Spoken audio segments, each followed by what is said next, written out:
అన్న లోకేష్ గారికి, చంద్రబాబు నాయుడు గారికి, పవన్ కళ్యాణ్ గారికి, అలాగే ఇక్కడ మాట్లాడే అవకాశం కల్పించిన నా నియోజకవర్గ ప్రజలకు అందరికీ కూడా నమస్కారం అధ్యక్ష.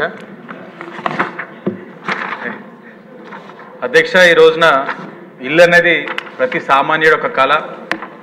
2014-19లో ఆనాడు ఈ కళని నెరవేర్చేందుకు టిట్కో హౌసింగ్ అన్నది ప్రవేశపెట్టి నాణ్యమైన ఇల్లులని కట్టించాం అధ్యక్ష.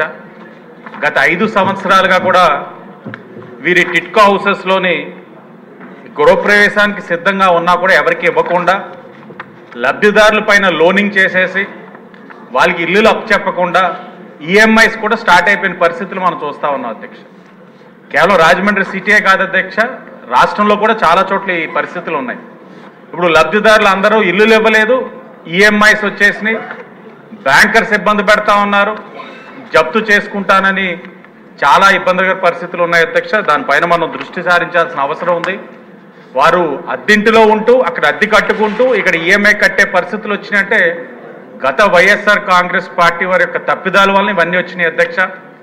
తప్పకుండా దీనిపైన దృష్టి సారించాల్సిన అవసరం ఉంది. అలాగే రాజమండ్రి సిటీలోని ఆవా స్కామ్ మీ అందరికీ తెలిసిందే అధ్యక్ష. అప్పుడు తెలుగుదేశం పార్టీలో కమిటీ వేసినప్పుడు మీరు కూడా వచ్చారు, మీరు కూడా మాట్లాడారు, మీ పైన బరువు నష్ట దావా కూడా వేశారు. అది ఎంత పెద్ద స్కామో మనమే చూసాం అధ్యక్ష మన కళ్ళతో.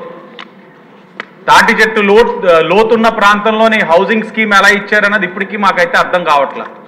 10,000 హౌసింగ్ ఇచ్చేశారు అక్కడ. అంటే చిన్న గోదావరిగా పిలువబడే ప్రాంతంలోని కేవలం కిక్ బ్యాక్స్ కోసం, వారి యొక్క సొంత ప్రయోజనాల కోసం ఆ ఇల్లులు ఇవ్వడం జరిగింది. అదే కాదు అధ్యక్ష, ఎలక్షన్ కోడ్ రాత్రి 12ంటికి వస్తుందంటే ముందు రోజు 20,000 పట్టాలు ఇవ్వడం జరిగింది అధ్యక్ష. అది కూడా ఇదే విధంగా వాళ్ళ యొక్క వెస్టెడ్ ఇంట్రెస్ట్ తోటి ఇచ్చారు అధ్యక్ష. దానిపైన తప్పకుండా కమిటీ వేసి వారి యొక్క ఏ ఆలోచనతో అయితే ఆ స్కామ్ జరిగిందో అన్ని కూడా బయటికి రావాల్సిన అవసరం ఉంది. ఇదంతా కూడా ప్రజాధనం, దాని మీద కూడా దృష్టి సారించాలని మిమ్మల్ని కోరుతా ఉన్నాను అధ్యక్ష. బొండా ఉమా గారు.